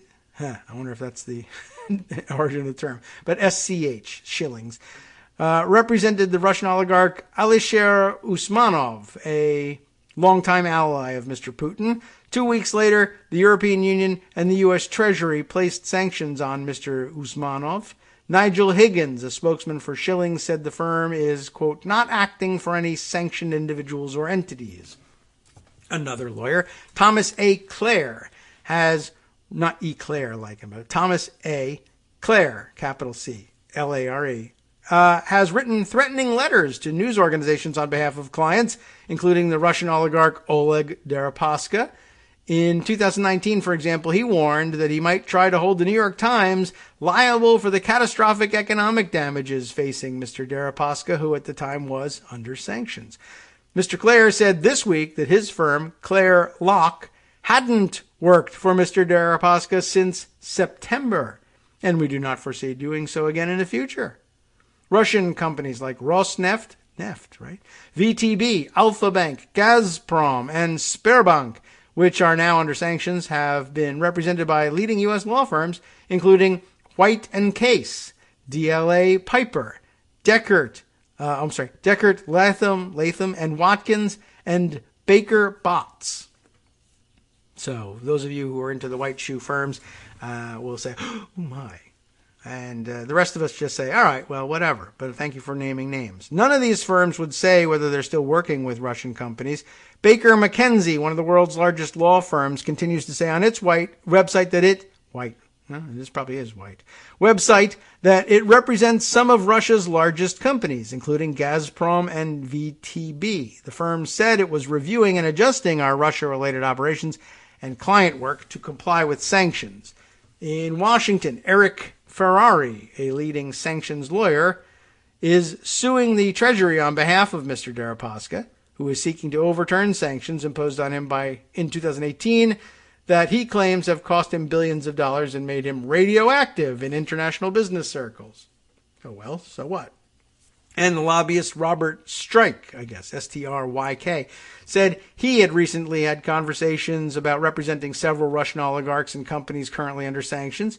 He previously represented clients targeted by sanctions, including the administrations of President Nicolás Maduro of Venezuela and former President Joseph Kabila of the Democratic Republic of Congo. Mr. Strick, said he would consider taking the work if the Treasury Department provided him with the necessary licenses and if the prospective clients opposed Russia's aggression in Ukraine. We'll see about that. Concord Management appears to be devoted almost entirely to managing the money of a small handful of ultra-wealthy Russians. Back to them. The unregistered investment firm has been operating since 1999 with a staff of about 24.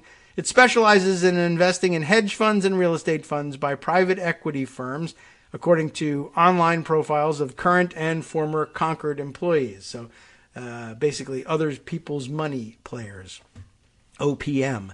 Wall Street bankers and hedge fund managers who have interacted with Concord and its founder, Michael Matlin, said it oversaw between $4 and $8 billion.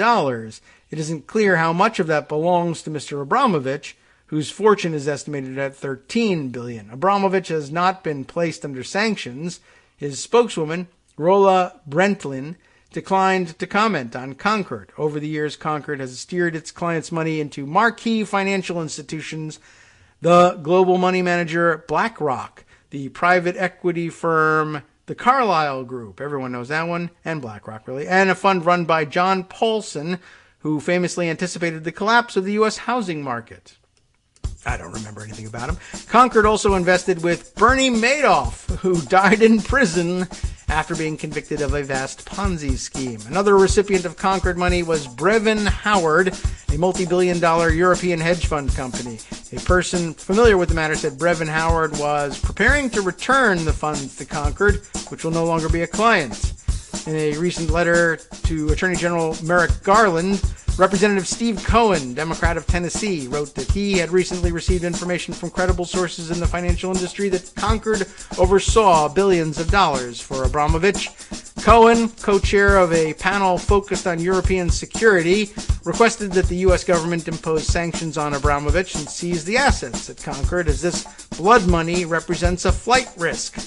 The work performed by law, lobbying, and public relations firms often plays out in public or is disclosed in legal or foreign agent filings, but that's rarely the case in the financial arena. While Russian oligarchs make tabloid headlines for shelling out for extravagant super yachts and palatial homes, their bigger investments often occur out of the public view, thanks largely to the invisible network of financial advisory firms like Concord. So there's a bit more here to this. Can't finish it all.